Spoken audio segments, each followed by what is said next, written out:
mayor at all? The success of the, it's a little, maybe a little premature. I guess they're going to do a notice next week or something. But anyway, it's on Facebook for the success of the farmers market. So, Oh, I did. Awesome. I haven't seen it. yeah.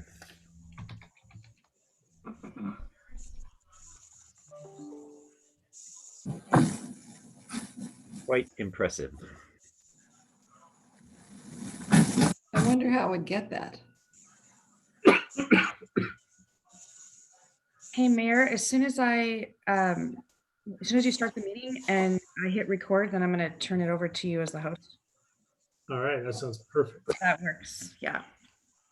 Mary, I can email that to you so that you have it.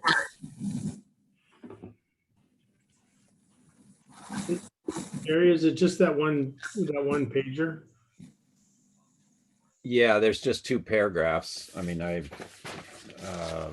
it just talks about they put over $355,000 back into the community by the way of the vendors, farmers, and small businesses. So just doing a little press release for that. Way to go. This community rocks, it says. So cool. Anyway, they appear to be quite pleased with the results of the first year. Yeah, I like it. Cool.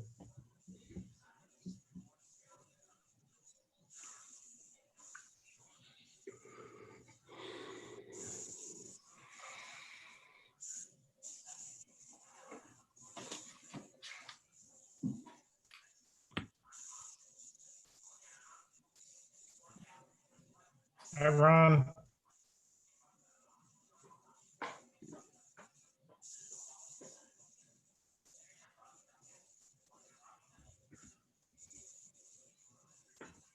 Quite a few people tonight. Hey, Gene. It wouldn't come off mute, so. I can see your smile. Can you all hear me? We can hear you, Kim. Okay, thank you. All right, well, it's 7 o'clock, so let's get this meeting started.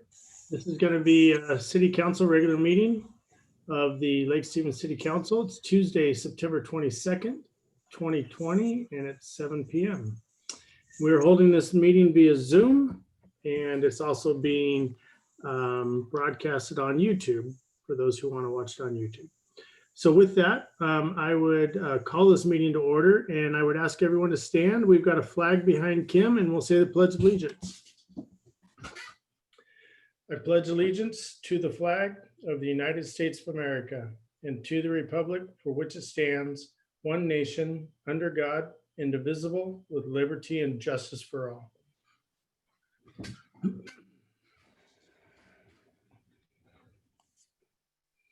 All right, excellent. Let me do a little housekeeping here. One of the things that we ask for the audience is to make sure that you are muted if you are not speaking. And we're thankful that we have a lot of people here tonight. It's good to see participation in city government. And with that, I will ask the city clerk to do a roll call of city council members. Councilmember Daughtry. Present. Councilmember Peter Shagan. Present. Councilmember Frederick. Here. Councilmember Dickinson. Present.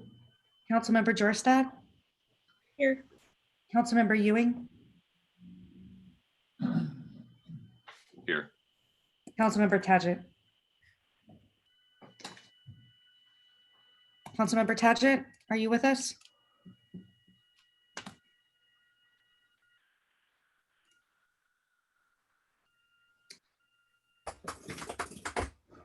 Not seeing him, Mayor. There he is. There he He's is. Perfect timing. Councilmember Tadgett. You're muted. Present. Perfect. Thank you. All right, perfect. Sounds like everybody's here. So with that, if I could get Council President Tadgett to give us an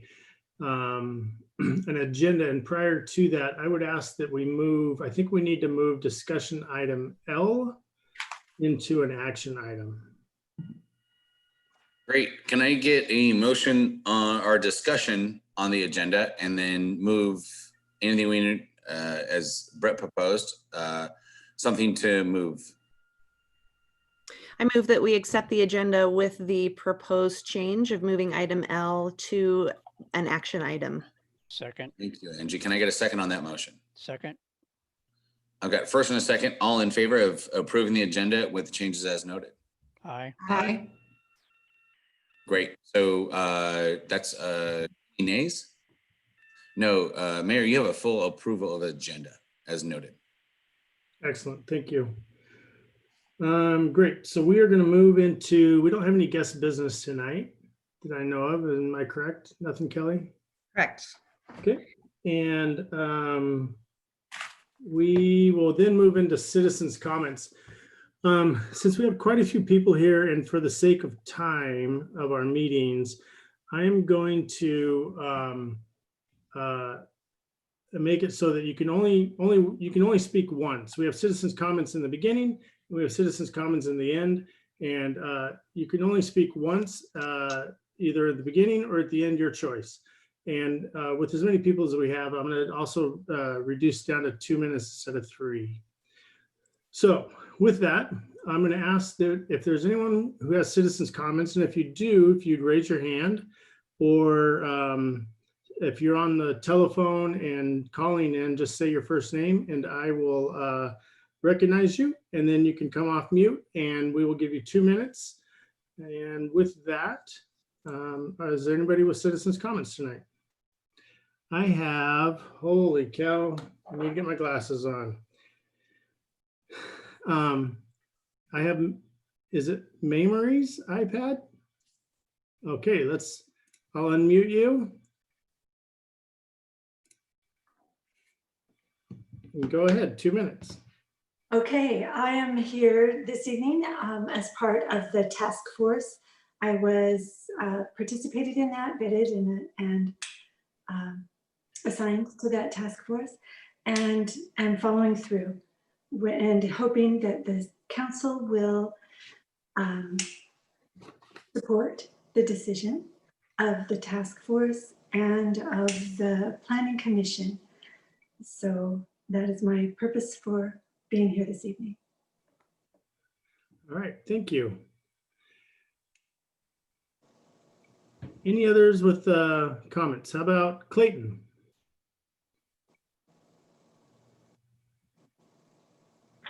Thank you. I'd like to comment on the vote for the rezoning of the properties on the lake. I had 3 primary concerns. One being with water runoff that we would see with multifamily properties on the lakefront. We've noticed that the lake levels are the highest they've ever been. We can't keep up with that runoff from all the other construction going on, and I'm concerned that this will only increase the lake levels and the poor water quality. Second concern I have is around traffic with the narrow roadways that border the waterfront and no sidewalks. I'm concerned about the safety of our children and other citizens by increasing the amount of traffic that would be on these roads and the ability for emergency services to get into these multifamily units in a timely manner.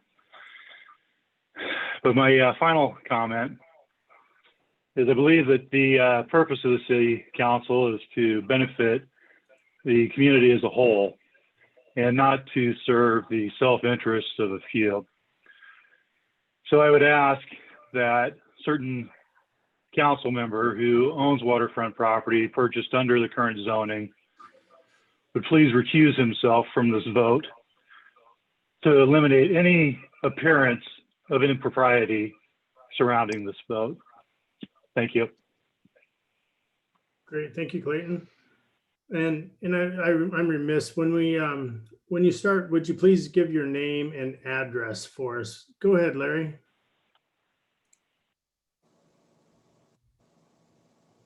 Yes, my name is Larry Crawford. I'm 10728 Vernon Road. Lived in Lake Stevens since, I think it's 1979, on the lake since 86. I was on the task force as well. My background is actually engineering and construction management. Ran the City of Everett's engineering department for many years, and was basically in charge of all subdivision and development in field and so on. And I again would ask, as others, that you guys take into consideration our recommendation. And it's not just because we live on the lake, we're trying to be a bunch of prima donnas or whatever. There's just a lot of stuff. My belief is that, the city spent some 8 years putting a shoreline management plan together, as I understand, which I do not believe included anything other than single family homes on the lake, which under the shoreline plan and under Department of Ecology includes duplexes. And, that was night news to a lot of us, but that's the way the code is. That is the way the code is. And I think there's plenty of opportunity to create a few other lots around the lake under the current code, which would allow duplexes if you have 125% of a regular code. I digress real quick and just say, I live in a home was built in the 30s. It's 1,200 square feet. It was one of the original cabins out here. And if anybody should be looking for the economic benefit, it'd probably be me, because the next person would probably tear it down. Hey, Larry, you have 10 seconds. And so I just ask that you listen to our recommendation. Hey, thank you, Larry. Okay. Hi, this is Bruce. Bruce Morton, go ahead. Yes, sorry, I'm audio only. I'm on my phone. I was one of I was of the minority opinion on the task force, and so I thought it would be good to at least give my opinion on here, even though I know that it's the decision has gone the other way. I believe that we need to be able to provide multiple housing options for people who want to live on a lake. Not everyone wants to live in a single family home. Not everyone is in the stage of life of wanting or being able to take care of a single family home with a yard. And I think if we have more variety, more options for people, that will increase the appeal of Lake Stevens. There's concern about water quality, concern about traffic. I have a hard time connecting density on the lake with water quality, because construction, if it's done properly, should be able to mitigate that. And when it comes to density of homes on the lake, there was no concern about increased traffic for increasing zoning density on non-lakefront homes. I don't think that there should be a concern for increased traffic for homes that are on the lake. It also allows for more relative affordability for people who want to live on the lake. Someone who may not be able to afford a single family home may be able to afford a cottage or a small condo on the lake. And now immediately people think, oh, multi-story, 10-story condos. No, the city can have reasonable regulations. And I think that reasonable increase in density can increase the appeal of Lake Stevens. All right, thanks, Bruce. Anybody else with citizens' comments tonight? I would like to speak. I have Carrie, go ahead. Hi. I was made aware earlier that the council was reticent to partake in the diversity, equity, and inclusion training as it was explained in a previous council meeting by the group that gave the presentation. I understand that you have chosen a different route. To say that I'm disappointed is quite frankly an understatement. there are companies in the local area that one could say are going through some things, but they are doing the hard work of examining and evaluating their corporate culture in regards to the DEI. And I think by changing what you had previously chosen, it's a technically by the letter to the resolution you signed in June, but it violates the spirit of what you had resolved in June. And so, in my opinion, by reneging, you're either you don't care about diversity, equity, and inclusion in Lake Stevens, and that you maybe misspoke or misvoted, or you're not willing to put in the hard work of taking a deeper look, and you're not willing to put the city's money where your vote is. I think it shows exactly where the priorities of the city are, and that's disappointing. And I think it's a bad look to future companies where they may have more progressive or more inclusive core values.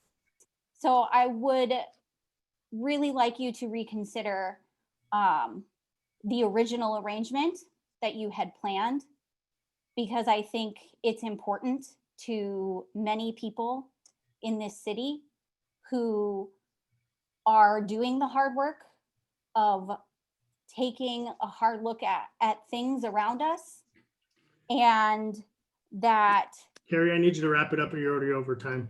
I think it's important, and I would like you to reconsider your plans. Thank you very much. Thank you, Carrie. And I have Earl Gray's hand up. Hello, Council Mayor. I'm also talking about the diversity. I heard a councilman at another meeting here dismiss the community input on inclusion and on transparency by saying that they actually speak to the real majority of Lake Stevens, and that all the input was not by that then real. I also heard that they don't need any diversity training because they already had some. You know, already got some before, don't need any more. I have knocked on about 13,000 doors in Lake Stevens over a couple of years. I've talked to a lot of people, and I can tell you that is not inclusive of what those people feel. I also then heard that the training from a very reputable firm on diversity was being eschewed because it made some uncomfortable. And from my perspective, that's a little bit like my son telling me he doesn't need any more math training because it makes him uncomfortable. And he's already had math, so he doesn't need any more. What this all tells me is that you need it more than ever. And that by throwing it away and watching a YouTube video or something, you're really just saying, I don't care. That's it. Thank you. All right, thanks, Earl. Do I have anybody else with citizens' comments tonight? Looking for some hands up. I've got Jessica. Go ahead. Jessica, I think you're muted. We're not getting your audio. You're unmuted on our side, but we're not getting your audio. Nope. Okay, why don't you fix that and I'll go to someone else. We'll come back to you, Jessica, okay? Do I have anybody else for citizens' comments tonight? I've got Honey Marie. How about Honey Marie? Hi, Brett. Thank you for opening up this opportunity to speak. I actually want to bring up 2 points. One is looking at the commission, the task force that was put together. I was looking at how to get involved in our community back in January and was very excited to find out that our community was doing something. And this was all before the heightened awareness of everything that's been happening. Since then, I would think that as a community, we would be doing more. And so I'm looking to voice my support for that task force and commission. I know that if we don't have a seat at the table, can easily be on the menu, and I would like to make sure that we are represented as a whole for our community. Would also like to comment on the diversity, equity, inclusion training, and that is a disappointment to see that was uncomfortable. As a parent of mixed children, I've had to look at myself this year hard and fast. It has been uncomfortable. It's uncomfortable for our families, and uncomfortable is part of it. If you are comfortable, then there's something wrong with how you're looking at it. So please take my comments into consideration. All right, thank you. And let's go with Robin McGee. Hi, yeah, so I also was going to, so I heard about the diversity training team. So the contract wasn't signed, as I understand, again, because it made some folks feel uncomfortable. And, the truth is, so I've been to, lots of training and lately lots of training over the past several years, especially, and from my learnings, racial bias training, racial equity training, it's really hard work, and it makes you feel really uncomfortable. It is by design super uncomfortable, and you're exploring things and you're learning things, and it doesn't surprise me at all that people felt uncomfortable, because it's what it's about, and that's okay. It's okay to be uncomfortable. You're learning something. And, the purpose for this training, based on the resolution that was signed on June 23rd, was to make the people, or help make the people in the community feel safe as a result of having been trained, and then we know how to better treat our friends and our neighbors in our community.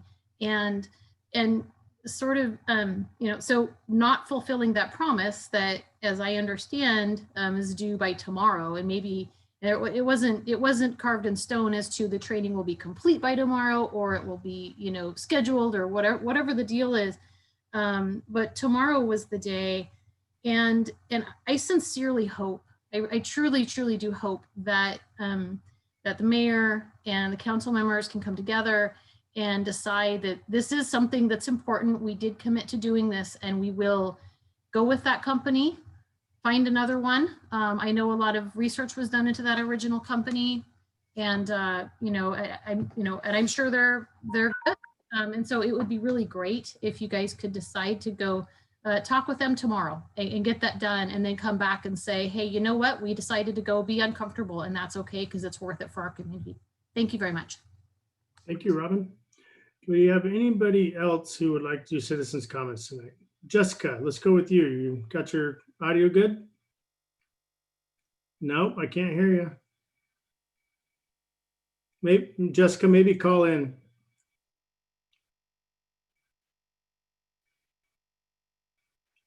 Nope, don't have you still. All right, let's move to someone else. I've got Janice with her hand up. Janice Huxford, did you have your hand up? I did. I was just making sure that Jessica had a chance. So hopefully we'll come back to her. As a member of both your appointed and very well selected Waterfront Task Force and a volunteer planning commissioner, as we all are volunteers as planning commissioners, I hope that you will take our advice, our approval, and our recommendation to you to keep the lake as is, to keep that zoning as is. I respect the fact that you have a lot of hard decisions to make. This meeting is going to be a long one, I suspect, but I appreciate the fact that you will look and see and recognize that this is one of those answers that is an easy decision to make based on the feedback that you have asked for and received in full. So thank you so much, and I'll sit back and let you do the right thing. Thank you. All right, thank you, Janice. Do you have anybody else? I'm not seeing any hands up. Do I have anybody else out there with citizens' comments? Mayor, I think Jessica might have gotten her audio worked out. Okay, Jessica, are you there? Can you hear me now? I've got you. Go ahead, Jessica. You got 2 Excellent. minutes. Excellent. All right, perfect. Yes, I would also just like to comment about the equity training. Not only was this a commitment made by council and you, Mr. Mayor, but just to kind of give some insight, as the census has come out, the minority of our community accounts for about 23% of our total population. So by not investing in equity training, essentially, as harsh as it might come across, council and mayor are saying that 23% of our population is not worth investing our interest in. And I think that that's really a kind of a bummer, honestly. And it's a really missed opportunity to be able to connect with literally a quarter of your community. And I think that it's interesting how easily we can put together a police resolution. You know, we can really put together, you know, some gusto towards making sure that like our police are well taken care of, that our parks are clean and beautiful. Why are we not putting the same amount of gusto into ensuring that the people within power of our community are able to empathize and sit at the table with the BIPOC community? I really urge you, council and mayor, to reinvest your interest in a equity training that is going to be robust and in for the long haul, not just something simple to do a check mark box. Thank you. Thank you, Jessica. Do I have any other citizens' comments out there? I've got Dr. Brinkman. Go ahead. Yeah, Dr. Dana Brickham, thank you. Okay. So it was interesting tonight because we just read the Pledge of Allegiance at the start of the meeting, and I've prepared a statement here that I'll read. But I always attend meetings where the land acknowledgement is also read. So I'll read it right now. We acknowledge that we occupy the ancestral lands of the Coast Salish peoples, in particular the Tulalip, Snohomish, Stillaguamish, and Sauk Seattle tribes. We see you, respect your right to sovereignty and self-determination, and are committed to being better listeners, learners, and in lifting Indigenous voices. So my name is Dr. Dana Brickham, and I'm a white woman. I'm a university professor, although my comments are not affiliated with my university, but now as a homeowner and resident of Lake Stevens going on 7 years.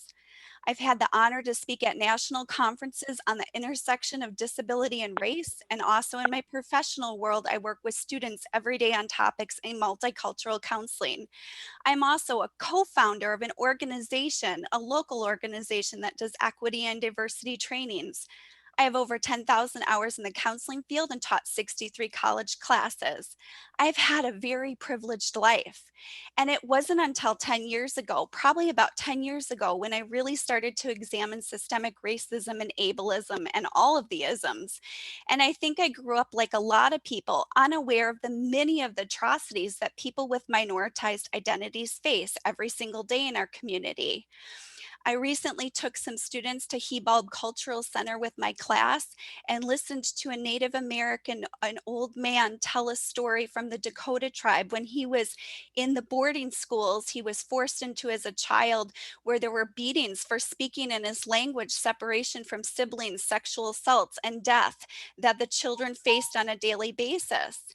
And this wasn't long ago.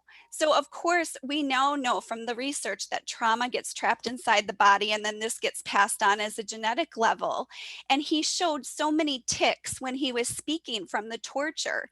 It was heartbreaking. Dr. Brinkman, you've gone over your time. Can I get you to wrap up for me? Oh, sure. I thought I had 3 minutes. It was 2. Okay. Oh, well, let me just conclude with this. The more I learn, the more I know it's not okay for me to not engage in active legal trainings of racism, ableism, oppression, privilege, equity, diversity, and justice. It hasn't always been a pleasant journey, but I implore you to look seriously at the council's equity and diversity training that was canceled. And I heard that a YouTube video was watched instead, and there is no longer a committee. I just don't understand. I just don't understand, and I'm not going to go away. Okay, Thank you. thank you. And I have Helen next. Hi, good evening, everyone. I am one of the 25% people of color in Lake Stevens. I'm 1 in 4, underrepresented on this call, actually, but that's okay. That's most of my life. I just want to share some of the discomfort that I feel with the council's decision to not engage in this training. It's a discomfort I've sat with a lot of my life, which is ranging from people asking me where I'm from, where I was born. The answer is Seattle. People asking me where I'm from before that. People asking me if I'm a US citizen, denying that I could be a US citizen, commenting on how good my English is, which makes sense because I was born in the US and English is my native language. I'm waiting for the day when my biracial daughter comes home from school and tells me that someone says she's not American, or someone tells her she doesn't belong, or God forbid, someone tells her she needs to go back to where she came from. I'm trying to understand how to explain the leadership of the city council to her. And I'm thinking of how I interpret the leadership of the city council for myself and for the growing number of people of color. I would strongly urge the city council to reconsider their DEI training decision. Not only do I think you should take the training, I think you should think seriously about setting up a community task force with people of color. This is not a one-time thing, and in some ways, a training would only be scratching the surface. I think there's a need to show real, sustained, and long-term commitment to listening to a quarter of the population. Thank you. Thank you, Helen. Looking for any other hands that might be up. Or anyone on the phone, first name? Okay, I'm not seeing any other hands or hearing any other names. Janice, you already spoke. Do you hear somebody? There is a phone caller trying to unmute, and I don't know if it's muted at the user level or at the meeting level. What's the last 4 on it? 3050 3050. Okay, is there someone on phone 3050 that has a comment? I've unmuted them and I can't get 0211. Oh, there we go. Okay. Hi. My name's Rich Metzner. I live at 10404 Sandy Beach Drive. Rich, you got 2 minutes. Okay.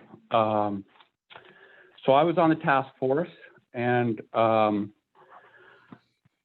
think I just wanted to say that the lake is fragile, that a lot of conversation went with the 20 dwelling units to the acre anywhere on the lake would change the character forever on the lake. And I would ask that you go along with the recommendations of the task force and the planning commission.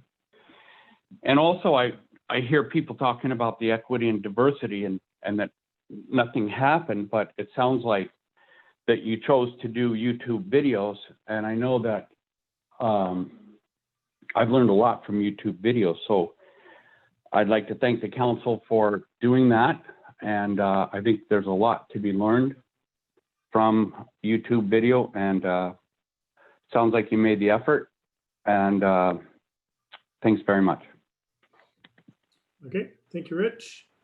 Last call for citizens' comments. Is there anybody else out there? 0211. 0211, go ahead. This is Chuck Whipple, 10325 Sandy Beach Drive, Lake Stevens. And I would support the task force findings along with Rich and Janice. Okay. And that's all I have. Okay, thank you, Chuck. Last call for citizens' comments.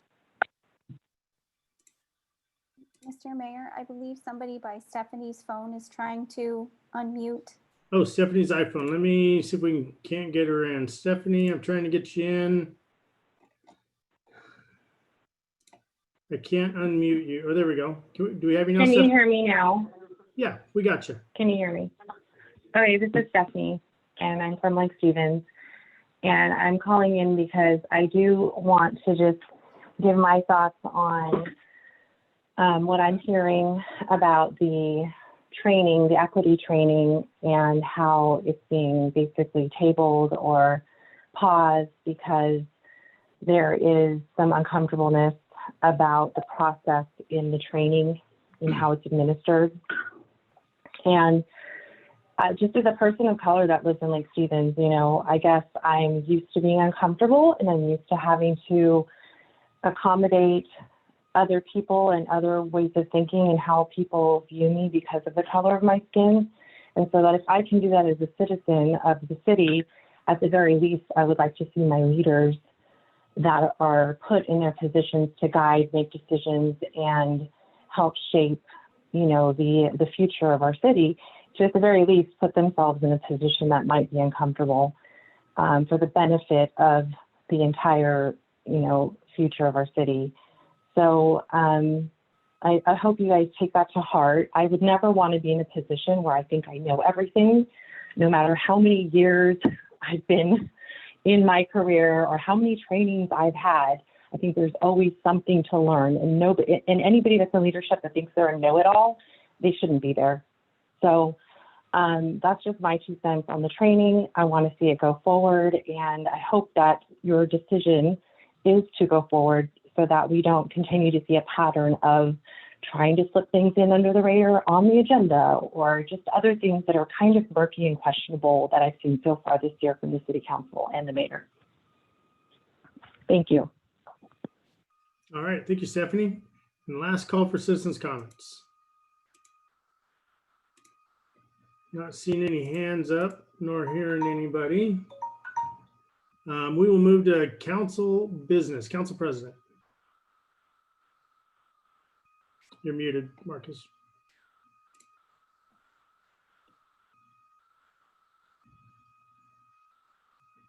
Sorry, Councilmember Angie Jorstad, you're first on my screen. Please tell us about your council business. Thank you, Council President Tagent. This is sort of timely. I had a really great opportunity last night to attend a Candlelight Vigil here in our community in Lake Stevens, lifting up the voices of the Black and Indigenous people of color that we have in our community. There were some really fabulous speakers. Representative Levick was there to share his story, but I think more importantly, we had multiple people who had the courage to step up and talk about living in Lake Stevens, their experiences, and their commitment to continue to work to have an equitable community. We had about 50 people attend, which was wonderful, both people of color and allies. It was really a great community building opportunity. I think it really sort of underscored this passion in our community to keep moving this work forward. And I was really humbled and grateful to be in attendance, and want to thank the organizers of that event.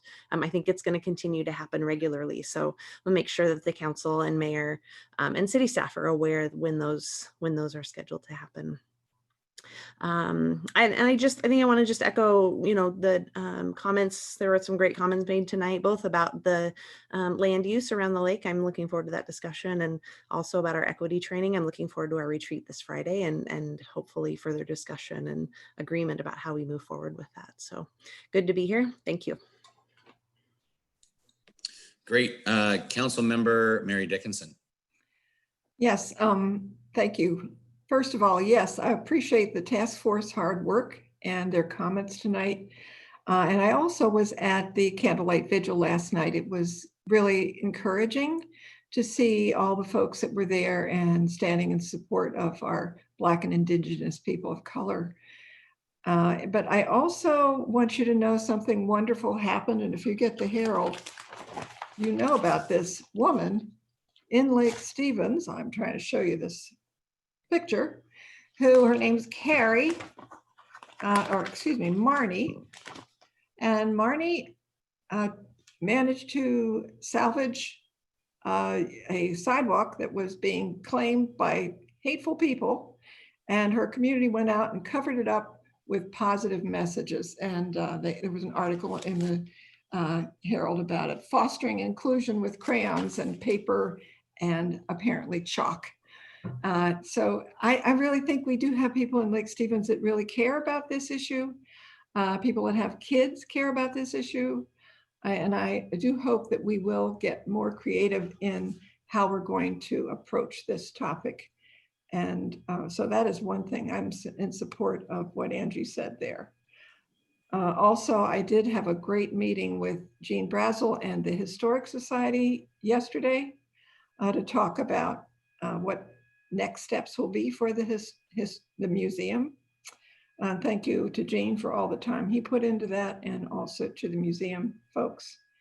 The Senior Center is providing more meals every week, and they are thinking of opening up, offering meals to senior organizations or senior living facilities in Lake Stevens to try and open it up to further outside of the Senior Center.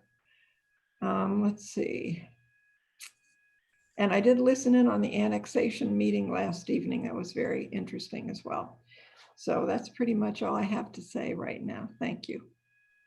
Thank you, Councilmember Dickinson. Councilmember Steve Ewing. No comments tonight. Sorry, I didn't catch that. Was that, you don't have anything tonight? I said no comment tonight. Thank you. Okay, great, Councilmember Ewing. Councilmember Kim Dachu. Yes, thank you, President. Attended the Snohomish County Committee for Improved Transportation meeting this morning, where we had two guest speakers. One was from Boeing and the other was from Propeller, which is the organization that put together our great little airport over there for travel out of Everett. They gave us an update on what's going on with all the airplanes at Boeing and where they all are, which is basically parked all over the world and awaiting resolution from the FAA to be able to get them back up in the air. Kind of a bleak outlook on how Boeing is actually doing, which could affect us greatly here in the not too distant future if we don't get past this COVID-19 problem and get the airplanes back up in the air. The people at Propeller, which have done a fantastic job, have gotten some international and national recognition for the airport that they've put in over at Everett at Payne Field. And they actually shut down the airport for 2 months, even though there were still planes wanting to fly out of there. Most of them have gone down to about 20% of their flights. They shut down because they were having issues with one of the landing aprons and they wanted to get that taken care of. So they did that, and they did major upgrades inside the terminal to make it safer for when they go back to the air, which has already started. We also talked about a preferred list of projects that we're going to be sending to the state legislature to figure out what's going on with their transportation budget. Decided to go back to the age-old list that we've been working on for the past 10 years. Some of those projects, of course, have been completed. We will add some to that. And of course, the US 2 trestle is at the top of that list. That is all I have, I think. Great, Councilmember Dashi, thank you. Councilmember Gary Petersagan. Thank you, Councilmember Tangent. Attended Planning Commission last Wednesday night, observed that meeting. And then also today we did have a utility committee meeting where we continue to work through our issues. Quite a lengthy meeting today, but nonetheless, we continue to march forward and try to get some positive benefits out of that. So that's all I have. Thank you. Great. Councilmember Sean Frederick. Thank you, President. I also attended the Planning Commission meeting last week, and I want to echo all the comments that have been offered tonight. I believe that the task force has done an admirable job, given a tough task and a difficult subject. And it's really good for Lake Stevens to have community input on these difficult subjects so that we can bring them to resolution and not have to simply push them off to the following year or some nondescript time in the future. So I'm really thankful for all of their hard work, and I look forward to the discussion later this evening. I do want to talk about COVID. Numbers continue to move in the right direction. So I want to thank all the residents here in Lake Stevens for doing their part, maintaining social distancing and making sure that they're wearing masks. As I walk around, people are always wearing masks. All of those things are really good. There is some early planning happening in the event that a vaccine becomes available before the end of the year. So that's really important work, because ultimately that's probably our best ticket out of this whole mess. And to Councilmember Daughtry's point, get those planes back in the air where they belong. So those are really my 2 points for this evening. Great, thank you, Councilmember. My comment, I attended the utility committee meeting tonight or earlier today. Good comments, good thought. I think we have some stuff we can really work on to move forward. I think there's some items that we still need to figure out in order to be collaborative and move this all forward. I think there's a lot of work still to do. I think there's a lot of people with different opinions as far as the sewer district and the city of Lake Stevens. Hopefully we can figure out how to move forward in a positive direction. But that's it for me, Mayor. I'm going to turn it back to you. Great, thank you. And for my business, I'm just gonna, for the sake of brevity, I have one issue, and it's actually a correction. The city put out a annexations facts sheet. It's entitled Annexation Facts, One Community Around the Lake. I wanted to make a correction on that, as it did come up last night.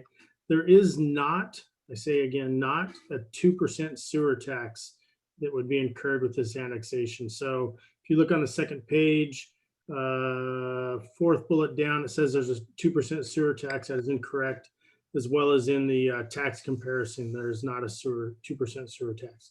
That's just a correction. Just want to make that for the record.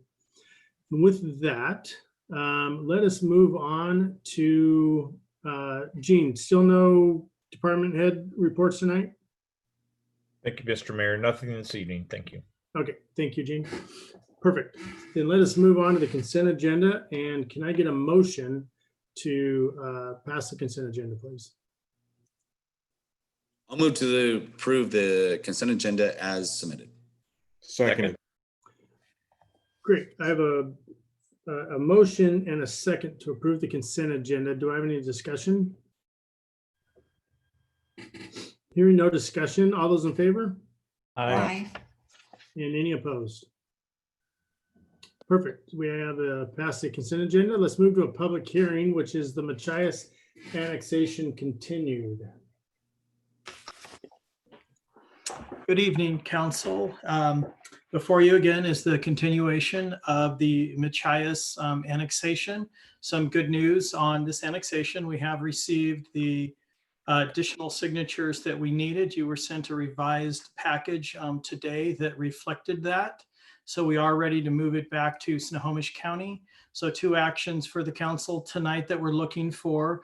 One, that you adopt the revised resolution that we can move the petition back to the county to do their business. And then 2, you would hold the public hearing open one final time until we receive that certification back from Snohomish County.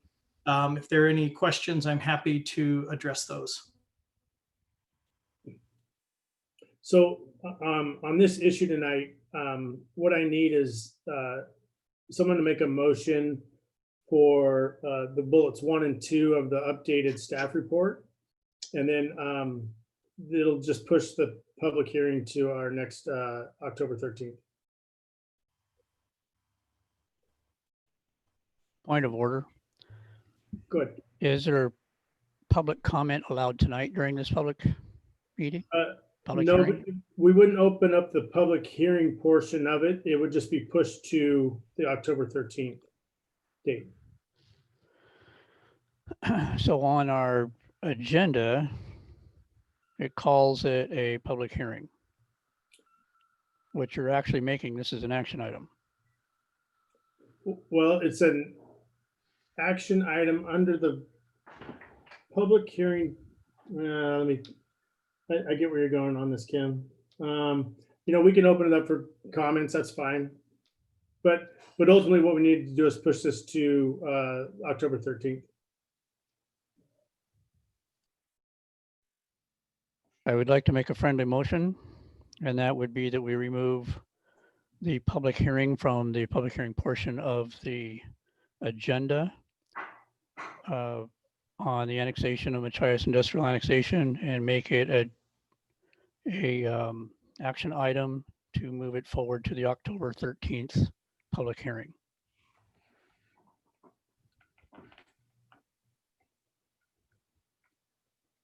Okay, so I have a motion. I would second that motion. Okay. Did you just second that, Angie? I did, yes. I second the motion. Okay, so I have a motion to strike the public hearing of the Machias annexation continued from tonight's agenda, and instead replace it with an action item, and instead place it to an action item. Does that sound right, Kim? Yeah, that sounds right, but I'd also like to have discussion on the motion before we go to a vote. Okay, motion's on the table. Any discussion? So I would ask Russ if this causes any difficulty for the staff. It doesn't cause any difficulty for the staff as long as the council recognizes that there is an action requested to adopt this revised resolution, which is the next step we need before we can conclude your public hearing. I believe that my motion would have pushed this down to that action so we can make that happen. Okay. Any other discussion? Okay, all those in favor? Aye. Aye. Any opposed? And President, would you have any qualms with taking care of that action item now? Okay, so if I could get a motion on that action item.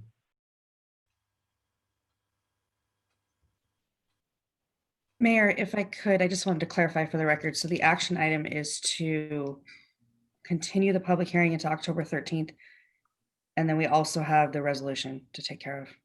Correct. So the action item needs to continue the public hearing to October 13th, and it needs to approve the resolution 2020-19, accepting the 60% Machias Industrial petition, and submit a notice of intent to annex to the Boundary Review Board. Okay, thank you. So moved. Second. Okay, I have a motion and a second. Is there any discussion? Hearing no discussion, all those in favor? Aye. Aye. Aye. Any opposed?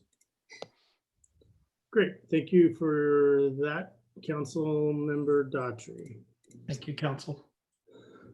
All right, let's move to a great topic, which is the food truck ordinance. All right, good evening, everybody. Today we have the public hearing for the mobile vending unit ordinance. That's ordinance number 1096. Last time I was here, I briefed everybody on the proposed changes, which are detailed in the staff report. I won't go over those today unless there are any questions on them.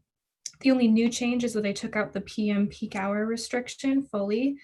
So most of these changes are to streamline the permit process and to reduce the applicant barriers. Again, Planning Commission held a public hearing on August 5th. The updated recommendation letter is attached in the agenda. Last time council had some questions about the fire department approval process. And Mike Fitzgerald, our fire marshal, has clarified that approval and inspections will unfortunately need to occur annually. That's kind of a bummer for everybody, but unfortunately the state does not allow reciprocal city approval. So therefore they do have to inspect every year. He has said that these inspections and permit fees, he is in favor of charging no fees for these.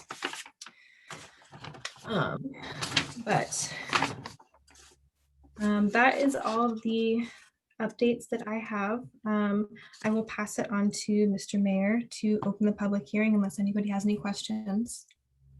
Okay, great. Before I open the public hearing, is there any council questions of staff? I don't have any questions, but I do have a comment, and that is I was listening to some chatter in the community about this, about the fees being a little overly done, and the basic misconception was that they had to pay the fee every time they came into the city. That is not true. It's annually. So I set some of those straight after I talked to Jill about it to make sure that I was correct, and I didn't get any negative feedback off of that.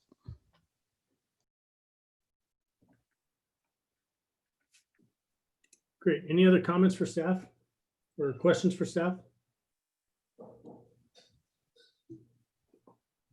Okay, with that, I'm going to go ahead and open for public comments on this subject only of food truck ordinance. Are there any public comments about the food truck ordinance? I'm looking for a hand raised or a first name yelled out.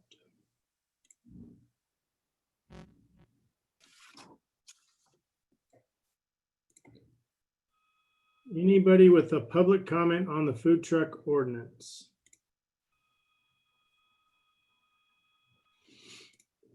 Okay, I am not seeing any unless someone sees one I don't see. Okay, so with that, I'm going to close the public comments. Jill, do you have anything further from you?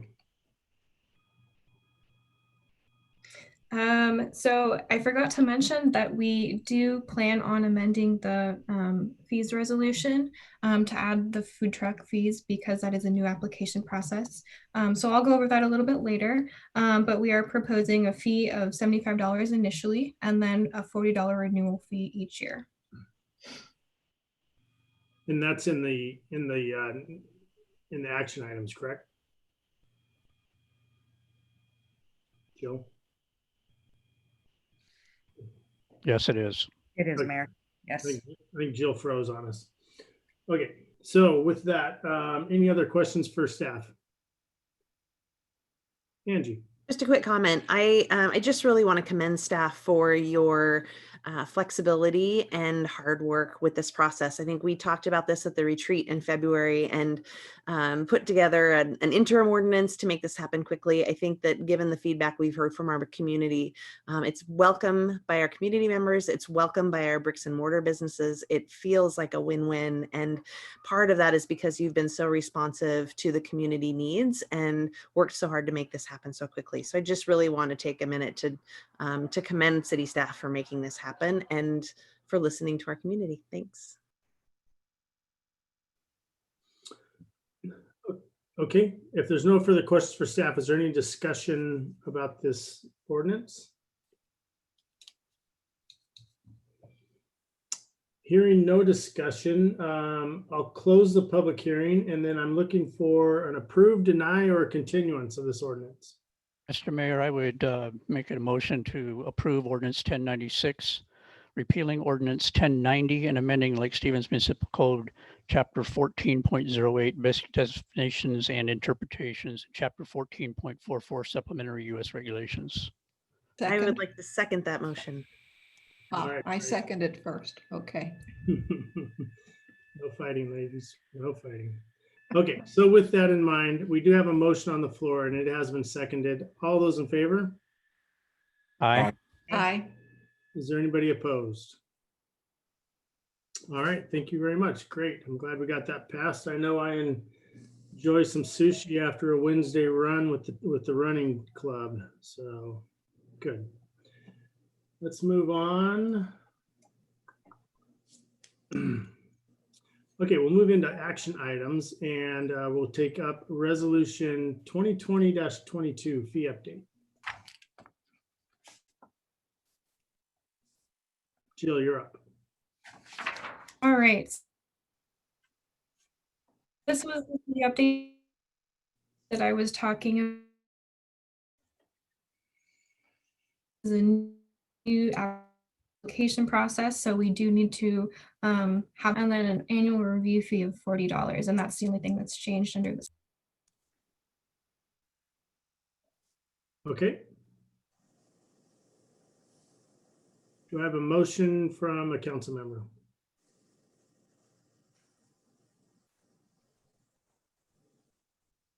I move that we accept the amendments to the fee schedule. Okay. Second. I have a motion and a second. Is there any discussion on the motion? Hearing no discussion, all those in favor? Aye. Aye. And any opposed? All right, motion passes. Great. All right, let's move on to action item H, Waterfront Task Force. David, you're up. All right, thank you, Mayor Gailey, council members, David Levitan, Senior Planner. So I am here tonight to talk to you about the Waterfront Task Force. I definitely appreciate the comments that we heard during the public comment period from several of our task force members. They've been a very dedicated group. Our discussions at our 2 meetings at the end of July and end of August were really robust and really productive. We heard a lot of different viewpoints. So I just wanted to give a summary on kind of what that task force has done since we last briefed the council, which I believe was back in June. So the task force was appointed in early July. Our first meeting was on July 29th, where we kind of gave an introduction to things such as the Growth Management Act and the Shoreline Management Act, a number of different items, and kind of introduced the concept of expanding housing options within the waterfront residential zone there along the lakefront of Lake Stevens. They asked a number of good questions during that meeting, which we brought back during the first half of our second meeting, which was on August 26th. Some of the kind of main questions that came out and that we discussed during our second meeting were kind of the concept of preferred uses along the waterfront, as far as single family residential kind of being a preferred use under the Shoreline Management Act and multifamily residential not being a preferred use. That doesn't mean that multifamily residential is not permitted, but it's not specifically identified as a preferred water dependent use per the SMA or the Shoreline Management Act. Another big topic that we discussed was the issue of housing capacity and housing supply, future housing supply in the city, and whether that was driving the need to examine potentially expanding housing options along the waterfront. The city staff looked at some of the recent buildable lands work that the city has done over the last few years and determined that this is not being driven from a housing capacity issue. Basically, there's adequate capacity to meet our 20-year housing targets. So this was something where council had directed staff to convene this task force to explore the idea. It wasn't out of a housing capacity need, but just as far as wanting to explore some of the options for expanding housing along the waterfront. So those were kind of two of the main topics that we touched on. The second half of the meeting, we had, in advance of our August 26th meeting, we had sent out a short housing survey to task force members to kind of gauge their general knowledge base on permitted uses along the waterfront and throughout the city, and then to kind of ascertain their general comfort level with additional housing types, everything from triplexes to townhouses to kind of larger condo and apartment buildings along the waterfront. That was included as Exhibit 1 of the staff report for tonight's meeting. In general, there wasn't a whole lot of support for any sort of additional housing types. The majority opinion of the task force was that they were comfortable with what's currently permitted within the waterfront residential zone. And after probably about 30 minutes of discussion on that topic, a couple of task force members asked for a vote to be taken as far as making a recommendation to the Planning Commission and the City Council that the permitted uses within the waterfront residential zone be left as is. And so we took that, and by a 9-2 tally, that motion or that vote passed.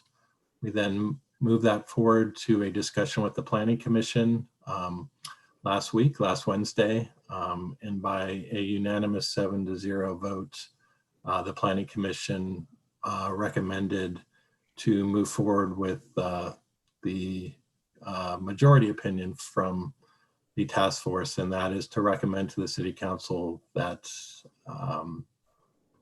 that the task force recommendation be accepted, and that effectively the existing uses be retained and not expanded, and that the task force, having done very good work over their first 2 meetings, that they be disbanded.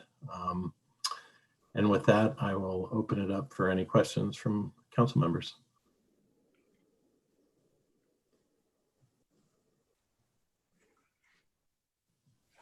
David, no question.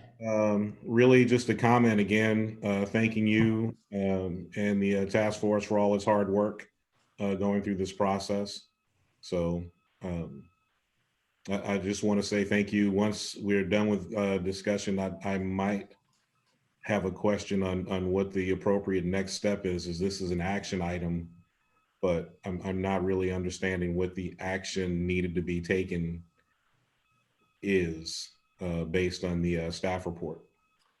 So Councilmember Frederick, I think what we would be looking for is a motion that would include one of the 3 options in the staff report, unless someone else had a different motion they wanted to motion.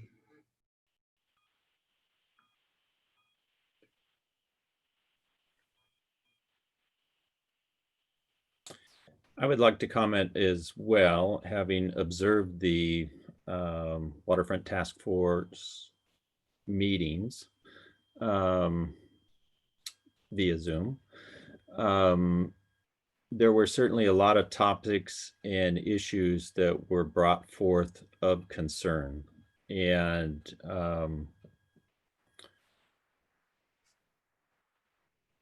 some of the issues can be corrected and some of them can't be. I would like to commend David. I think you did a very good job of moderating and trying to ferret out the issues and try to explore everything. Again, there was a lot of issues on the table that were concerning to the folks, and I think you did a very good job of handling it. So thank you. I would just like to weigh in as well. I saw the comments from the task force, and David, great job. I think Mr. Clayton brought up a good point as we look at water quality around the lake. And, we look at the whole infill code as this is what this relates to, as the infill code. And when you look at water quality around the lake and you look at all the issues that go along with the whole infill code, not just around the lake, but maybe this is something we should take a look at a little further. Look at the quality of the lake, look at the densities that lead to quality of the lake. I think that there's been several comments of people upstream and all these communities that we've been developing. And I think it's been brought in time and time again about how the water quality on the lake and all these other things come forward of all these communities in the infill code is something to really take a look at. I mean, we separated them out from the lake and then from everyone else who lives separate from the lake. And this might be a good chance for us to take a good hard look at really the water quality, all the things surrounding the lake, development, the infill code is in general. We separated the 2 in out, the separate from, and Mr. Clayton said, as he said, he goes, hey, this is a thing about the whole lake and the community around the lake. This might be a great opportunity for us to take a step back and look at the quality of the decisions we're making about the whole infill code, not just around the lake, but all the infill that goes along it. We've separated the 2 out. This might be a good chance for us to take a look at the quality of the lake and the quality of streams and everything that we're doing around the lake, all in general. So that's kind of a thought I had, is I want to make sure we keep the lake clean. We keep building and the quality of building around the lake and, just quality of life in general. So it might be something that we're looking at separating, but maybe we take a step back and take a good hard look at how the 2 relate to each other. That's my thought on it. I think the task force did a great job, brought a great amount of information to light. And you know, and as Mr. Morton mentioned as well, it's like there might be other opportunities around the lake for people who are looking for that. But I really think looking at the quality of the lake in general is something we need to look at. Just a thought. Thank you, Marcus. I have to agree with you. And I, again, want to thank the commission, Planning Commission, and the task force for their hard work. But one question I have is why are there so few people on the task force who live away from the lake? Most of the people in the task force lived on the lake. And when I hear the phrase one city around the lake, just around the lake or maybe up the hill. So my concern is this, and Bruce Morton was on the Land Use Advisory Committee, I believe, back in the day, Mr. Wright, and his minority opinion might be mine. There were some issues here that I took up that really echo how I feel about this. And I don't want to say that in any way that the hard work that the task force did is undervalued, because it's not.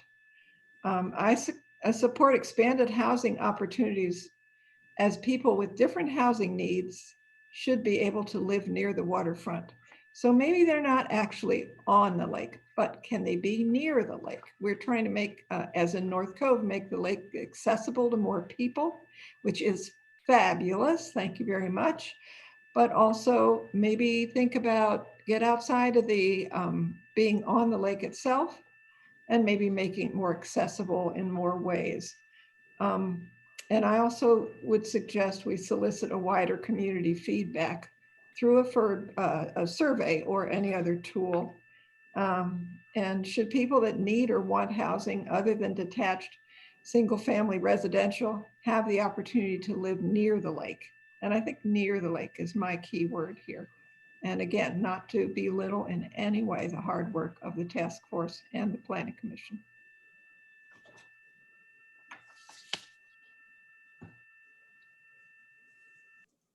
I think my comments may be a bit of an echo. I just, I went into this process really looking forward to the information that would be provided both by the Planning Committee and the task force. I'm a social worker. I'm not a land developer. I'm not a lakefront homeowner. So this is an area that, I felt like I needed others' expertise to help guide me along the way. I'm very pro housing diversity. I think that a community is only as strong as the diversity of its community. And that includes the diversity of housing that we have to offer folks who may want to move to our city. But I also am really just really impressed by the passion of the task force and the Planning Committee, the care that went into really looking at this issue from several angles, the information that's been provided to council. So I again, echoing other comments, really want to commend the work you've put into this, the time you've taken out of your, your busy schedules to really look at this issue and to bring forth this information. So thank you for your hard work, both the task force and the Planning Commission. It's much appreciated. So I've been going through some of these things for quite a while, and I have a question for, I guess this would be for Russ. I don't know what slide number this is. It's on page 101.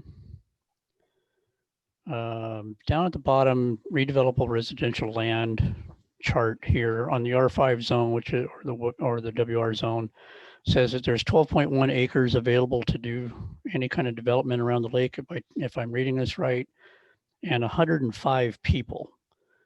What I don't understand is what the 105 people reference to. What codes, or is that the code as it stands now for a single family home, and it would represent about 105 people with a 2.67 people per household or whatever it is nowadays? Or is that looking at, if we change it to the new zone that we were talking about, it would be an increase of 105 people that could live around the lake? Or is this, what does it actually mean? It would relate to the number of potential additional people that could live in units created by this 12 acres of redevelopable area. So it's a potential increase in residents. So it would be substantially less than that if we didn't change the code. Correct. Okay, that's what I wanted to know. Thank you.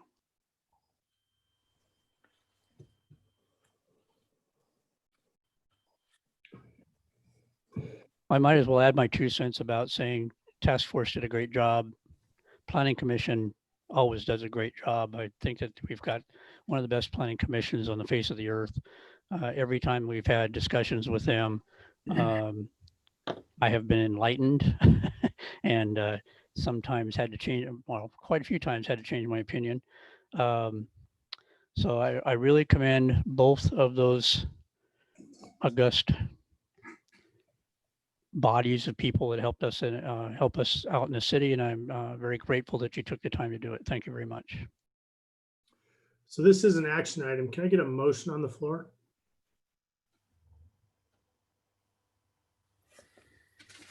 I'll step forward and make a motion. And that motion would be to accept the majority opinion of the task force and the unanimous opinion of the planning commission, which is to maintain the existing permitted uses in the waterfront residential zone and disband the task force. Second. So I have a motion and a second. Do we have any discussion on the motion? The only thing I would add to the discussion is there was a robust discussion amongst the task force members, and that the planning commission recognized that and voted concurrently with that decision. So if you look at the tallies, there's only 2 folks in favor of it. One was the Master Builders Association, which I totally understand, and one was individual with divergent opinion. So very overwhelming majority of folks that are not in favor of expanding waterfront to multifamily uses. So. Any other discussion on the motion?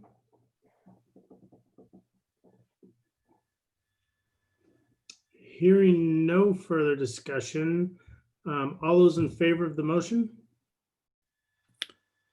You do a roll call. Yeah. Okay, Kelly, can we do a roll call on this? Absolutely. Councilmember Daughtry. How come I have to be first? Oh, position 1. Oh, I got it. Aye.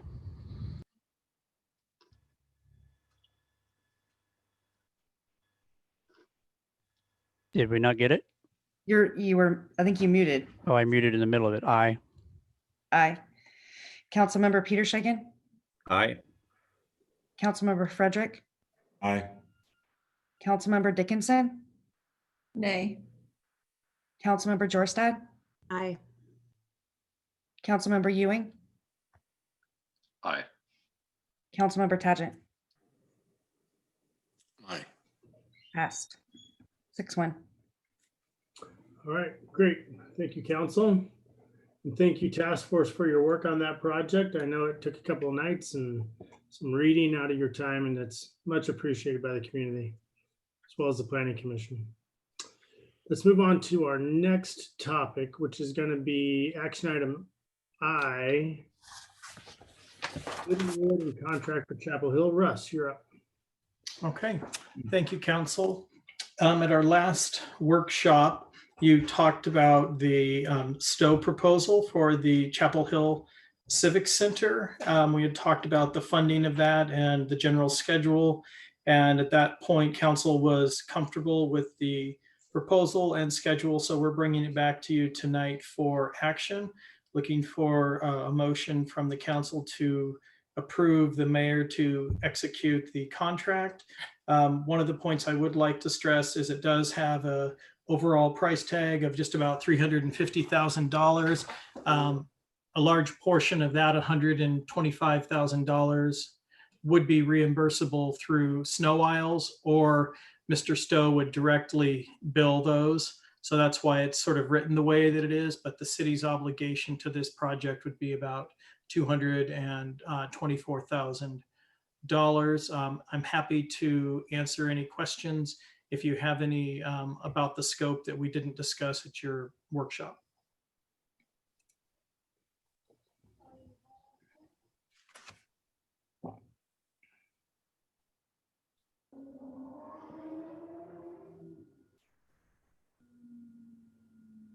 Okay, if there's no discussion on that, can I get a motion? Move to authorize the mayor to execute a professional services agreement not to exceed $349,955 with Stowe Development Strategies to develop a master plan for the civic campus at Chapel Hill. Second. Okay, I have a motion and a second. Is there any discussion on the motion? Hearing no discussion, I'll call for a vote. All those in favor? Aye. And any opposed? Motion passes. Thank you, and we'll get to work. All right, now we're on to action item J, replacement of police fleet vehicles. Chief, you're up. Thank you, Mayor and City Council. A number of years ago, to make sure that our fleet stays in good operation, as well as to create a stable and reliable funding model, the city and the department created a fleet replacement cycle. And again, what this enables us to do is to maintain a stable funding mechanism so we don't have cycles of large numbers of vehicles. We fund this out of the Law Enforcement 520 Capital Replacement Fund. And this is the police department puts into that out of our base budget every year. The one part about this that it's a little odd, because it takes so long to get vehicles, we're requesting that the council authorize us to order the 21 vehicles in 2020. If we waited until January 20 to order them, we probably would not get them until close to the end of the year, or at least into the end of the third quarter, early fourth quarter. So what we're requesting is that the council authorizes us to order these vehicles in 2020. We wouldn't be paying for them until 2021, but we would need authorization to order them.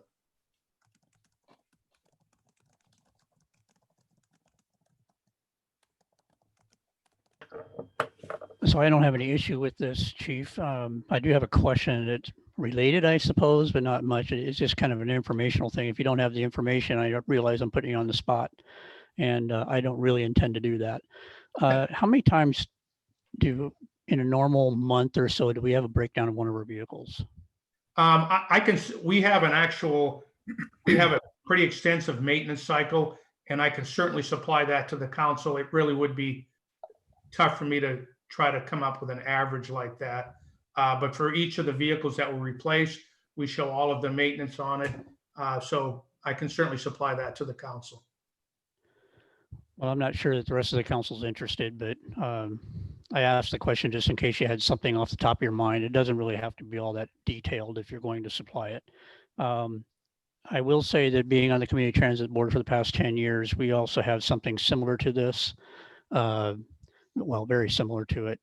And the cost of the coaches running around $500,000 a piece. And it does take us 2 years to get a coach. At least we can get police cars a little bit earlier than that. So I'm totally in support of this and taking the money and doing it now so you can get your cars when you need them. Chief Dyer, Support of this as well. When you surplus these cars, the ones that you're replacing, what kind of revenue do you expect to get off these? Or are they so depreciated that it's a minimal amount? You know, that fluctuates, but by doing this at a regular cycle, instead of driving them until the maintenance gets so extreme on it, we do see a little bit better generally in the cost we get back from them. It's not a huge, used police vehicles don't tend to get a huge return on it, but we do find that we get a little bit better by doing it this way. Okay. And that goes back into our police car fund, I take it? I believe that just goes back into the general fund. And someone can correct me on that if I'm wrong, that it just goes back into the general fund So the whole program gets funded out of the law enforcement contribution to the 520 fund. Okay, thank you. We have a motion on this? No. No, I know we don't. Can we get a motion? Oh, I move that we approve Chief Dyer's request to make the purchase of the 2021 vehicles needed in 2020 so we can assure that we have vehicles in a timely manner. Second. Excellent. I got a motion and a second. Any discussion on the motion? Hearing no discussion. All those in favor? Aye. And any opposed? Great. Thank you, council. Thank you, council. Okay, let's move on to the next item, which is actually going to be item L, the bridge dedication that we moved during the agenda setting session. Jill. Thank you. Good evening, council, mayor. Tonight I have the pleasure and the honor of presenting a special item that comes as a request from a community member on behalf of his brother that lost his life on July 26th last year as a result of mental illness. Jeffrey Barnes contacted the city to request a dedication of the bridge located on Lundeen Parkway as a reminder that it's okay to cry and that you are also not alone. This dedication stands as an honor to this young man and also as a reminder of this really important public health initiative of mental illness and suicide prevention. It would also honor James Barnes, who was born and raised in the community. He attended Lake Stevens schools and his family is treasured here. I want to take a minute as well to commend Jeffrey. He is also a young man in our community. And he brought this forward as it was really important to him. And I was honored to bring it to you tonight.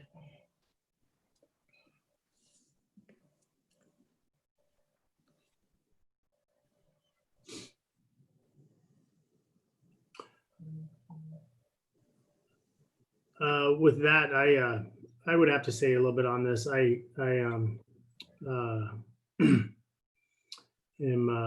good friends with Jim Barnes, who works for us in the police department, and I actually didn't know this was coming up until I saw it on the agenda, and it touched me deeply. I'm glad that we're doing this. It's a good thing to do. Yeah, that's.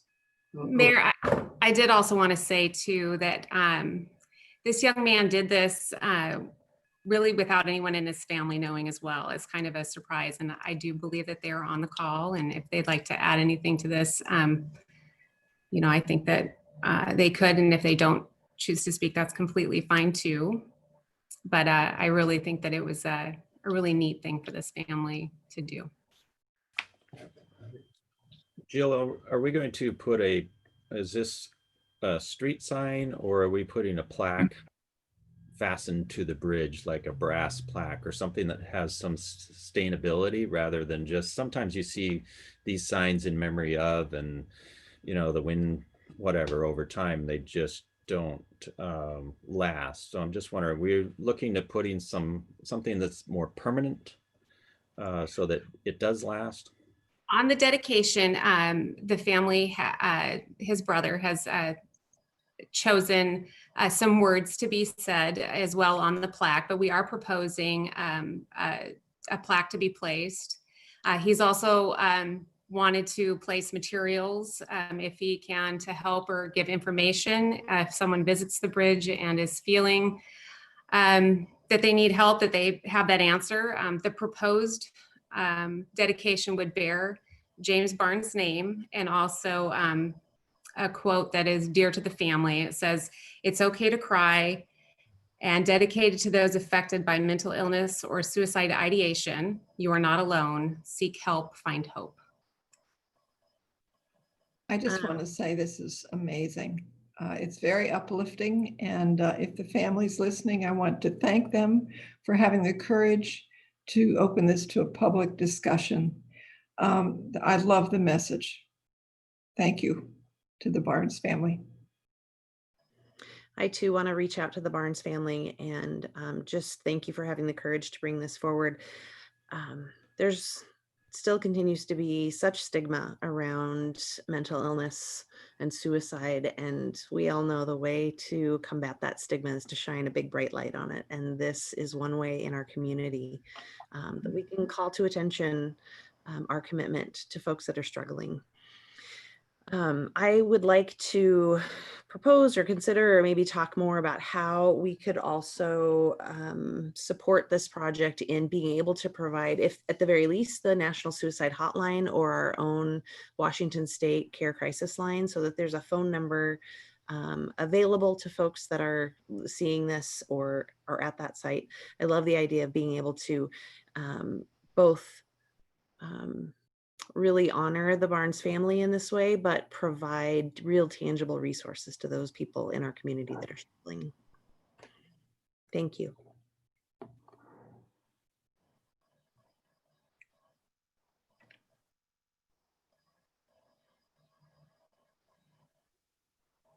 Are you looking for a motion, Mr. Mayor? I am looking for a motion. I'll make a motion to approve the dedication of the Lending Parkway Bridge in memory of James M. Barnes and mental health awareness. Second. Great. I have a motion and I have a second on the floor. Is there any further discussion? Hearing no discussion, I'll call for a vote. All those in favor of the motion? Aye. Aye. And any opposed? Great. Thank you very much, Council. That's it's very meaningful to all involved. Okay.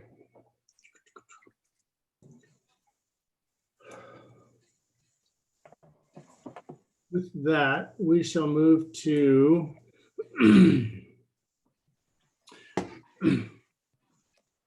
sorry. We'll move to discussion items and go to adopt a community update. Jill again. Good evening, Council. Lake Stevens has a vibrant volunteer community, and the City Council requested staff to coordinate a program that organizes and prioritizes volunteer projects and volunteers. And this really inspired the Adopt a Community program. It's attached for you to review tonight. The program recognizes the vital role of city volunteers and the hard work they provide to keep our city beautiful and looking great. The program provides guidance on capital projects, partnerships, and legacy gifts, also equipment and donations. It includes ongoing review of the program and, most importantly, recognition of our volunteers. It also organizes projects and matches volunteers with opportunities that staff maintain on a list. So when people are interested in bringing a project forward, or if we already have some identified for the folks that just want to get involved and they don't have a particular project in mind. It also keeps all of our paperwork in order and our applications, everything that our volunteer waivers and the paperwork of it, and defines what the role of the volunteer is at an Adopt a Park program, and it has expectations as well as guidance and policies to follow. I just wanted to update you on this project. I know it's been really important and I wanted you to be aware of it. And then if you know of volunteers in the community or volunteer opportunities, to let me know and just answer any questions that you might have.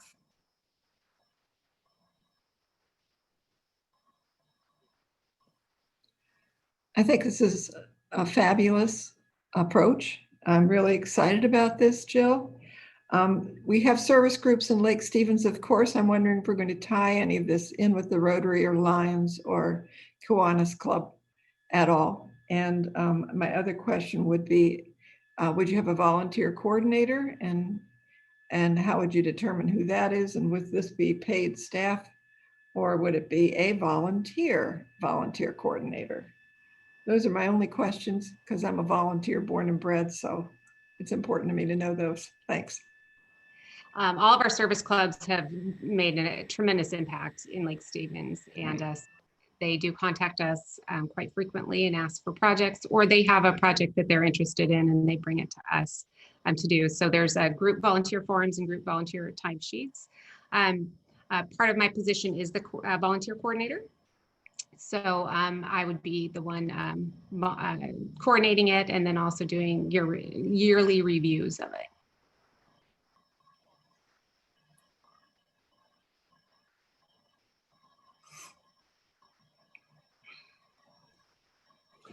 You know, I think this is a great opportunity for for different organizations to we consistently get quite a few people in groups wanting to do volunteer work and finding projects, and I see this as an opportunity to really focus a group on a park or a area of the city annually, and so that they become married to that park or to that situation. And what it will really help us do is create better community, as well as free up a little time from our public works folks to do some other stuff other than some heavy lifting in some of the parks. So this is a great program, and I know Jill will do a great job in moving it forward. The Adopt a Community program, Mayor, as you said, there is a portion of it that's an adopt a trail or adopt a park. And so there would be some requirements of how much involvement a group can have, but then the project is named after them. So they have a sign in the park as well. So it keeps people, I think, involved and clearly outlines our availability and requirements for that. Above and beyond that, which we've been doing for years, what I think that we need to also do is recognize that we have a lot of volunteers that come in for one project, such as the community garden. When we had a group of people come from one of the organizations out that's not even in Lake Stevens, a corporation that basically takes a day off every year and takes all the people and goes after one great big project and gets it done in a day. We had that happen 2 years ago at the community garden and the senior center. I think that we need to have a way of memorializing those people somewhere or somehow on our website or whatever, where we're thanking those volunteers that aren't the Rotary or aren't the Kiwanis. I'm not trying to denigrate what the Kiwanis and Rotary and Lions do, because there are wonderful groups of people out there doing those kinds of things, and they continue to. And yeah, we recognize that they're doing it, but we don't actually give them very many accolades. Sometimes we just, oh yeah, Rotary's doing it again, or Rotary has this park, Kiwanis has that park, that kind of thing. But the other groups that come together to do things like that are citizens groups or corporate groups or things like that, I think we need to come out with some kind of a way of letting the community know that those people have been involved in improving their community. I don't know how, and I'm still struggling with, okay, how do we even get the word out about our agendas to some of our people that can't, don't have a computer and that kind of thing. I'm still struggling with how to do that. So here's another one that I'm going to be struggling with to get the community to understand what's happening around them. It is difficult, but there is a large section of the program that's on recognition. And so it's our short-term and our long-term volunteers. And so how we're going to recognize them and thank them for their tremendous efforts in our community. And it's varying degrees depending on what the volunteer project is and the ongoing volunteerism in the city.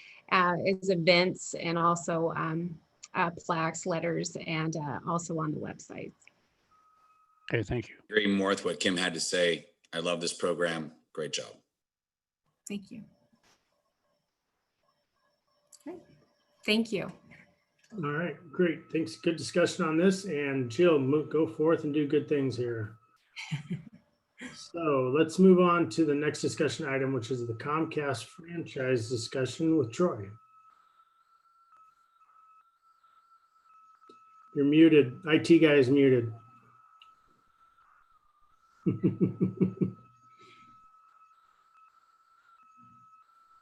There we go. Right, Can you guys hear me? We got you. Thanks.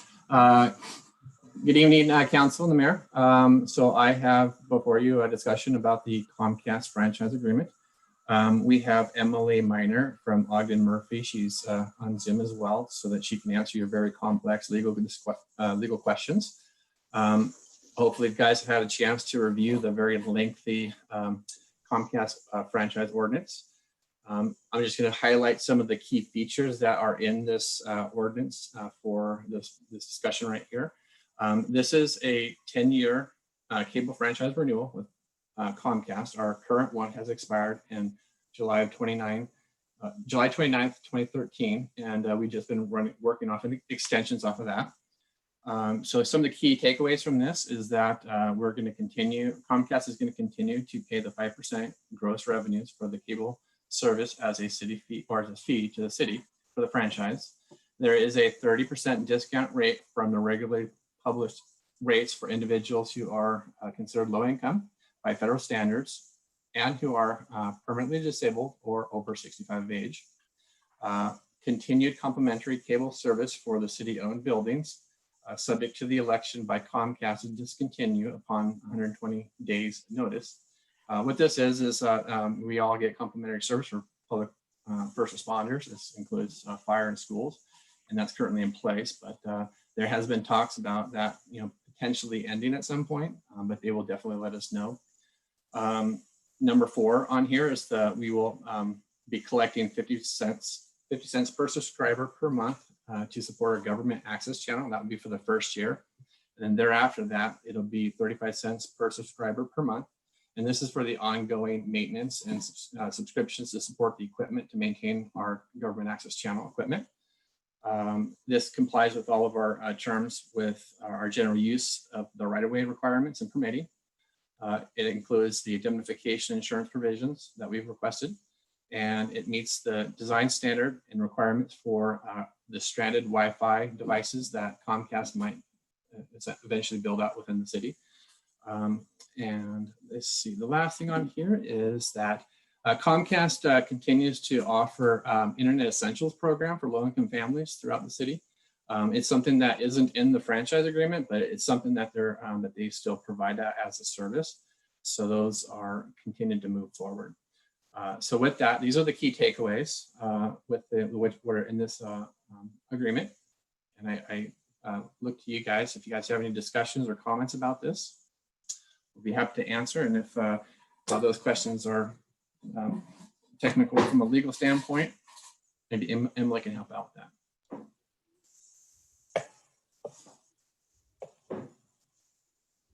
Okay, I'll start it out.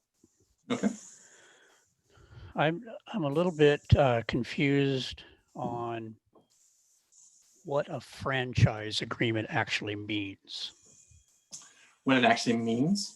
Yeah, what is it that Comcast is franchising? Are they getting sole use of Lake Stevens and everybody in it? Or what about other companies that come in and might want to do cable services like Wave or whatever the new one is for Frontier? Can't remember who it is.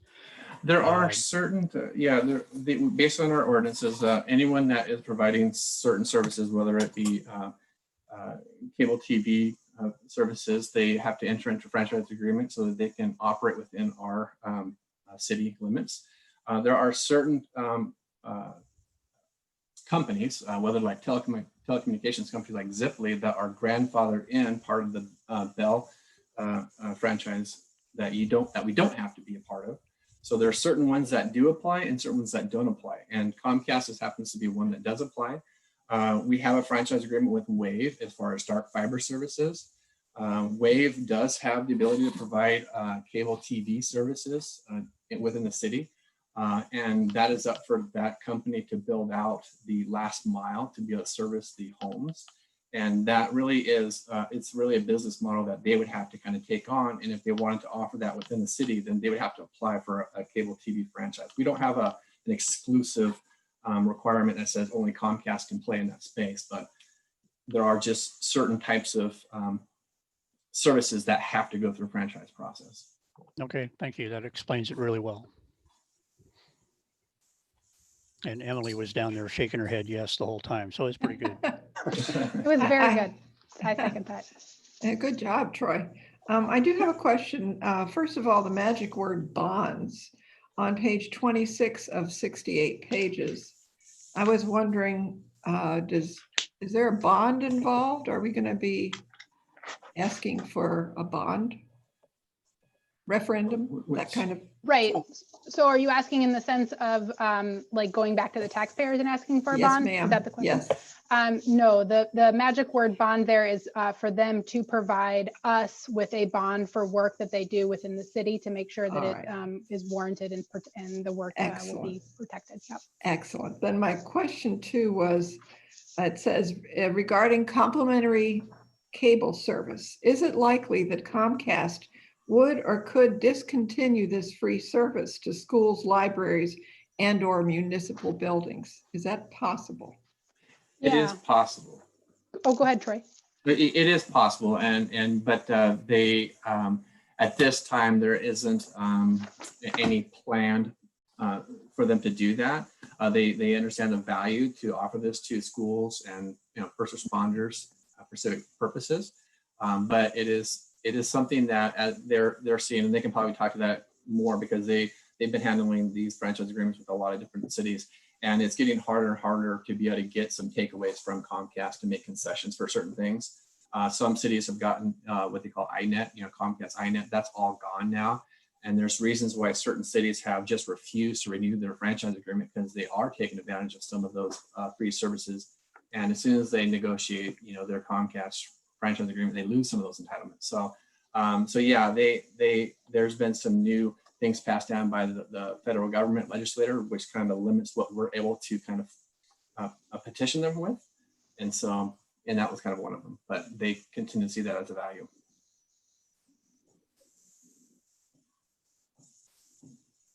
Hey, Okay, you're muted. Yeah, I got you. You're muted. Okay, sorry. Okay, so question for you. Does Comcast, and you may not know this, does Comcast provide any training services? We provide a discount for the disabled and 65 years of age and older. Do they provide any training, in community training for that category to make sure that we're getting them online to be able to attend council meetings and see agendas? I don't think that they provide any kind of training, but I know that they do. Like I said, they have that basic internet package for low-income families that people can take advantage of. That might be something that we can maybe kind of put out, on our website. That these are some of the things that they can, ask Comcast for. But it's typically like a resident to kind of petition Comcast, say, hey, do you have any discounts for a senior that's 65 or older, or hey, I've got a disability, but and then order the basic internet package. But I don't think they offer a training, package per se. Like I said, they're. Emily, can we add that to the franchise agreement that they do some community outreach with our elderly folks?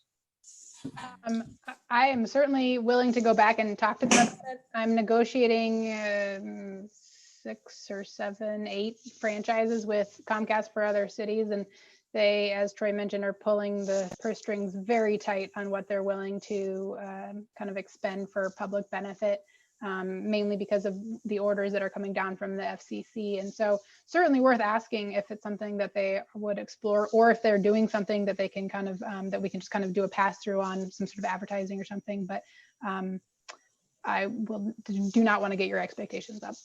Yeah, no, and I appreciate that. And I'll tell you my expectations, thought process is, maybe they do once a year out of their senior center, or once a year at one of our over 65 communities that we have in our city. And that's what I'd be looking for. A little bit of training, get people online. It's a great idea. So I'm happy to take it back and have a conversation with them. Great. I think it's a great idea also, but I think we could also look for other opportunities for that training from other organizations, because I'm sure it's out there. So I'm sure we could look for it and find it. And I think that I really think we ought to go do that. Now, I don't know if it ought to be the city doing that. It could be the chamber does it. It could be the senior center does it. But I think we ought to go looking for that as a matter of course and make that happen for our citizens. Actually, I believe the senior center does do that. So, Okay. yeah.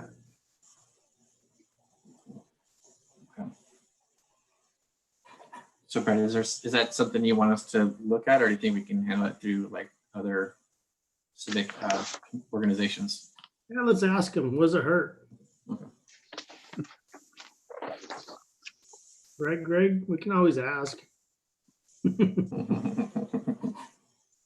So not that I would ever take advantage of being over 65 years of age, but I am. I take it that would probably be just a basic package. Yeah, probably. Yeah, exactly. Yeah, I can't live on that. Well, yeah, exactly. These are, I think those are not, it's not a necessity. It's more of a luxury to have, you know, some of the premium packages. So they, All right, great. Do we have any more discussion on this franchise agreement? So will you come back to us to approve it? Troy, is that the plan? yeah, after this, if, you know, we can follow up with Comcast to see if there's any thing about that training. Apart from that, we'll put it on the consent agenda for the next regular meeting. Okay. If there's no further discussions. Perfect. Okay. If there's no further discussion on that, let's move on in the agenda, and we're going to go to citizens' comments again, and we'll open up for. Let me do some muting of some people real quick. This background.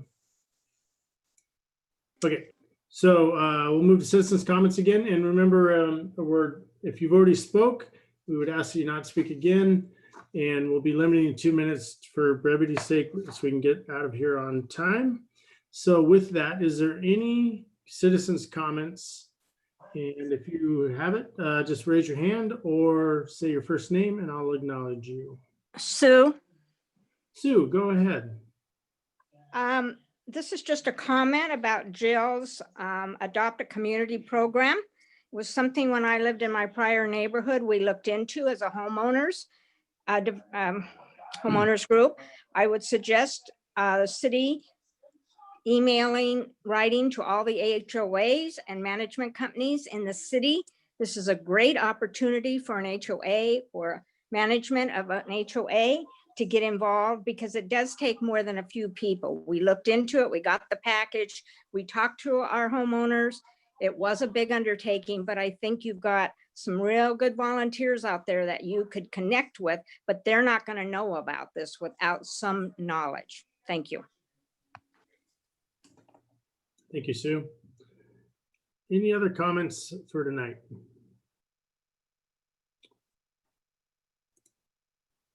Looking for a hand raised. Are there any other comments? Melissa, go ahead. Thank you, Mayor Gailey. Melissa Neck here. I'd like to echo what Sue just said. We've had a lot of community partners.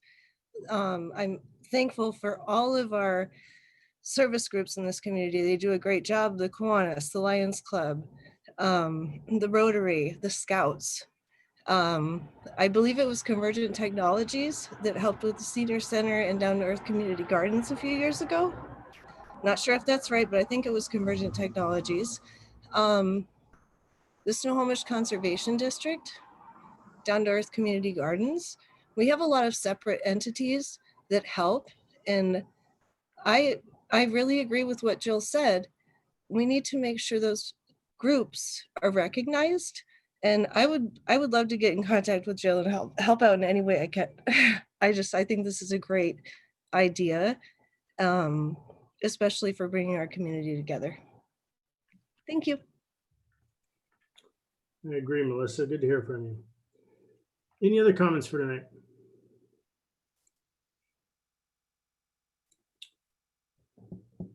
Last chance. Any comments? All right, great. We do not have an executive session tonight. So with that, I would ask for a motion to adjourn. So moved. Second. I got a motion and a second. Any discussion on adjournment? Hearing none. All those in favor? Aye. Aye. Aye. Aye. Yes. Is there an opposer out there? Great. everyone have a great night. Get out and help anybody in your community and just be safe. See you Friday. Good night, everyone. Friday at 9 o'clock. 9. Yes. Oh, I got to get up early.